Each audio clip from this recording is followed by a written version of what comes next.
रिक्षा शिकले मग आपण गाडी शिकलो तर शिका चांगला काय आहे. का नाही हो. असं एकटं आपल्या पायावर आपण कसं बी उभा राहणार. असं उन्हात दुसऱ्याच्या आधारावर उभं दुसऱ्याच्या आधारावर हो बरोबर आहे. दुसऱ्याच्या खांद्यावर पाय ठेवून हो. उडविण्यापेक्षा आपणच उडवायची. माझं नाव मंगला बावळे. मी कराडची रिक्षावाली आजी आणि ही माझी गोष्ट आहे.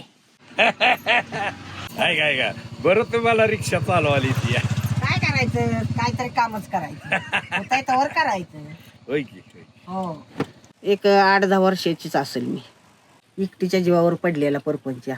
त्यात सासूबाई आधारालाच नवरा होता तर होती आणि नवरा वारल्यावर सासूबाई लेकाकडे गेली.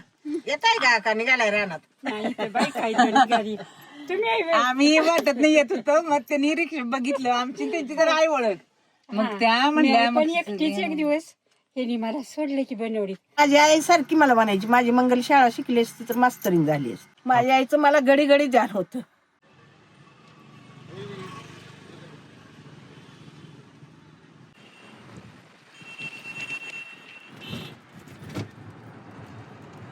माझी सासूबाई नसती का नाही माझ्या सपोटाला.